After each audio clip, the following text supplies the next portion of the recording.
Did you have an accident? Or are you in trouble? The union is here to help. Founded in 1901, the BRS has been helping signalmen for well over 100 years. We take pride in being there for our members. Mistakes happen. This training is designed to cover some basics on how to avoid further mistakes on the written statement and at the investigation.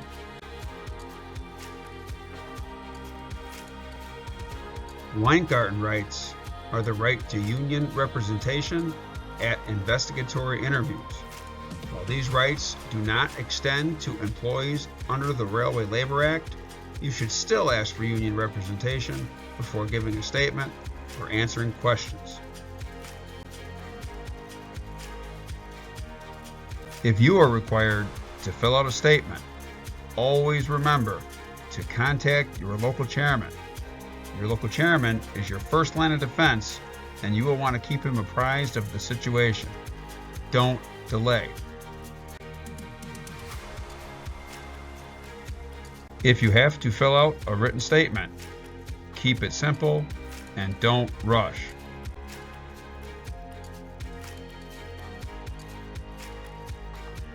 Here are some tips for filling out a written statement. Do identify witnesses. Identify faulty equipment, tools, prints, or other conditions. Identify instructions given by management. Identify the work situation. And always remember to get a copy of your statement.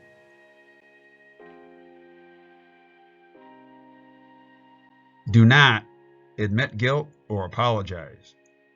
Do not allow a supervisor to pressure you into writing your statement a certain way or into changing your statement. Do not give a second statement that differs from your first. And do not make false statements. Saying nothing is better than lying.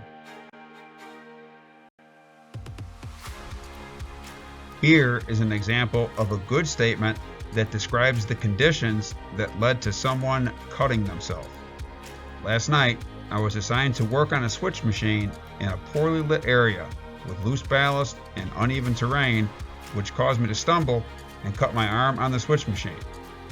Here is a bad statement. Last night, I was working on a switch machine and I fell, cutting my arm. The second statement makes it sound like the person was careless.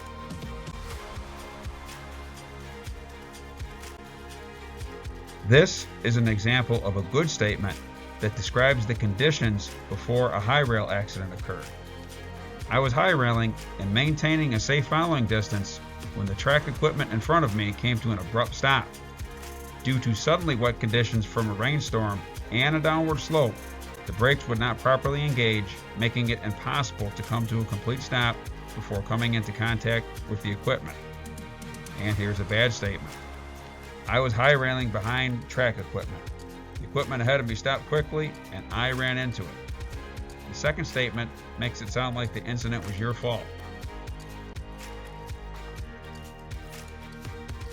Even if you didn't witness an incident, you can still help your union brother or sister. Here's an example of a good statement. I was working with Maintainer Jones. We had a proper job briefing and identified the work hazards. And here's a bad statement.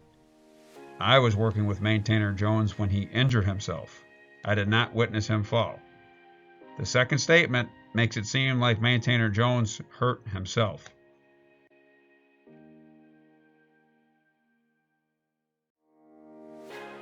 If you have to go to an investigation, here are some simple tips to help you testify to your statement and get the facts on the record.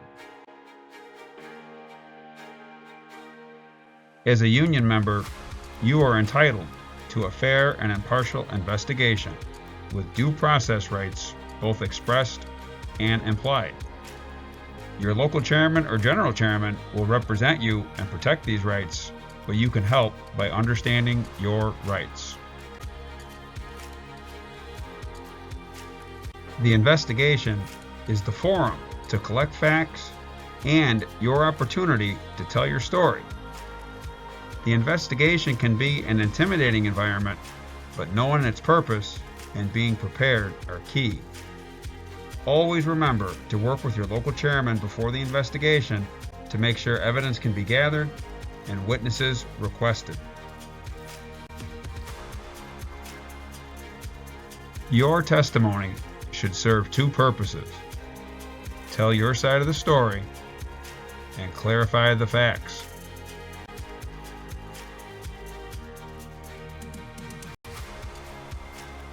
If you have to testify, take your time when testifying.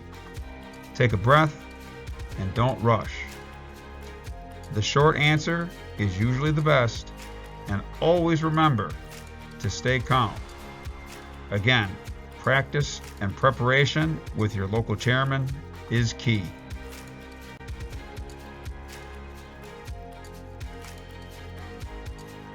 At the investigation, the carrier has the burden to prove its charges and your conduct. If they haven't met that burden, sometimes less is more when it comes to testimony.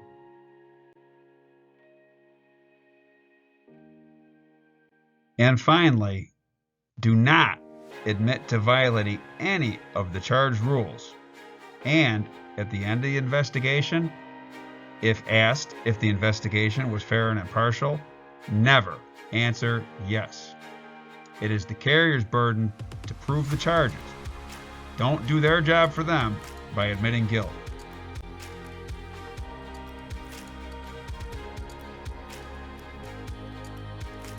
For more helpful information about the BRS, check us out at www.brs.org.